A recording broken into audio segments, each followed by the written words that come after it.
Greetings, ladies and gentlefish, and welcome to this replay.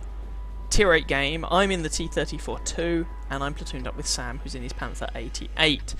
We're here on the Abbey map, which is really not my favourite map in the game, and hopefully we're going to kick some buttock. Now, this replay is here for a specific reason. It's not just showcasing the T-34-2, though it is. It's here because... how to explain it?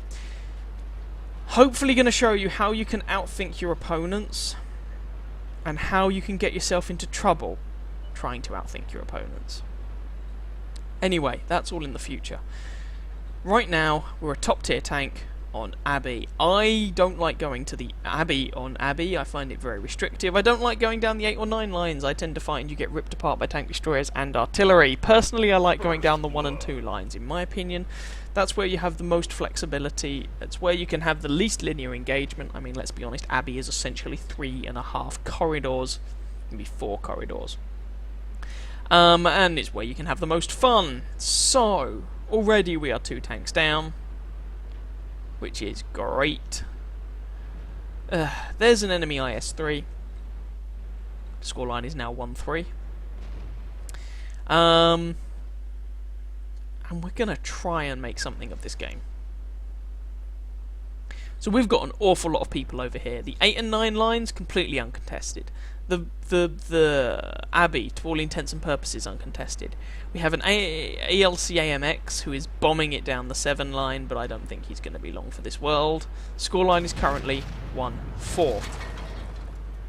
I guess the other thing this game is going to be about is not giving up. So, I'm trying to push forward because I really don't want all of these heavy tanks on our team to be sitting here on their laurels not doing anything. That would be terrible. Have a shot at the E25, but flub that shot. I probably should have given it a bit more lead, but this gun is not very reliable, let's put it that way. I'm using the 100mm gun on this tank, which is probably not the best gun to use with it, but it's the only one that I could use and not have my blood pressure go through the roof. And even then. Right. Sam has a bit of lag there and accidentally puts a shot into the rear of our Tiger 2. He does apologise for it. It was his internet connection, and our Tiger 2 takes a massive hit from artillery there, and the other artillery finishes him off, and that AMX ELC, or ELC AMX, whatever, lasted about as long as I predicted. In fact, slightly longer, but he's still dead. So, IS-3, I'm aiming for the tip of that pike nose, because you can penetrate it with my 181mm of average penetration. The problem is... that was an APCR round, by the way, because I got fed up bouncing. The problem is that he was sloped back ever so slightly. The IS-3, that is, and so that penetration was awkward. APCR, how much penetration do I have with APCR? I have 241, so we'll put that straight through the front of his pike nose. Ignore the E25, switch back to armor piercing because look at the map, our base is hosed. Scoreline is 3-8. 4-8. So we're going back in a desperate bid to do something about this game. Alright, now the mobility on the T-34-2 is not too shabby, it's not anything particularly special, but it's certainly good enough to get the job done. So we're bombing it back, and hoping that we'll be in time. There we go, to do something about the inevitable base capture. And there's a Walker Bulldog, who for some reason bounces and then proceeds to ignore me. In fact, he goes down to try and deal with all those fellows, and our Tiger 2 puts him out of his misery. I take 1 hit from this E25, remember him, and then execute him.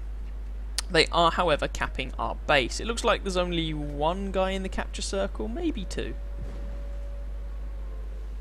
And we're going to see if we can spot him. And there's a Tiger 2.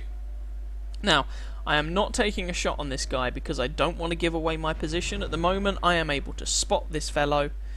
Well, I think I'm able to spot him anyway. And I don't want to give up my position. I don't want to be spotted because I don't know if he has any friends, unless I have a very nice shot on him, you know, into a fairly clean, flat surface like that. We get the reset, and we get a slightly high damage roll for 267. Tiger 2 is currently distracted by our Tiger 2, and so we're just going to take advantage of that and try and line up another shot. It looked like that shot might actually have hit his front plate. I was going for his side. In fact, I think I was trying to track him or something, which is a bit fancy for this gun. This gun doesn't have the accuracy for such things. We keep bouncing. We don't have a good angle on this chap. And so I'm switching to APCR because I need to make this damage count. Sam gets taken down by the enemy VK-2801, which is unfortunate, but between us, myself and this Tiger 2 are able to work the enemy Tiger 2 over, who has 250 health remaining. I would like to be able to put one more shot into him, but gun depression, accuracy, he's in close combat with our Tiger 2. I don't want to risk killing our ally. It's all a bit messy. We lose our Tiger 2 in the end, and I put a shot into the Cromwell. This is looking a bit dicey. Tiger 2, VK and Cromwell versus little old me. Well, let's even the odds a little bit. VK and Cromwell versus little old me. I'm the only one over here. The other two tanks on our team, the T-29 and the Tiger 2, are over by the enemy base. Looking at the minimap, the SU-100, oh, there's the VK. The SU-100 and the artillery, or at least two of the artillery, one of the S-51s and a GW, were last spotted over by the enemy base. So I put one shot into the VK, he puts a shot into me, and I execute him, and manage to avenge Sam in the process. Hurrah! And there's kill number 4. Where's that Cromwell gone? Ho-hum. I don't know. Oh well, I guess I'll... Oh god, there he is. He puts a shot into me, I hit harder. But he will reload faster, trying to side-scrape around the side of this wreck, but the armour on the T-34-2 is, not to put too fine a point on it, garbage. Alright, so we're going to move forward and try and nail this Cromwell, because before I can help my allies, I need to get rid of this guy. And he's moved back. Flub the first shot. He bounces on me. He must have hit my turret.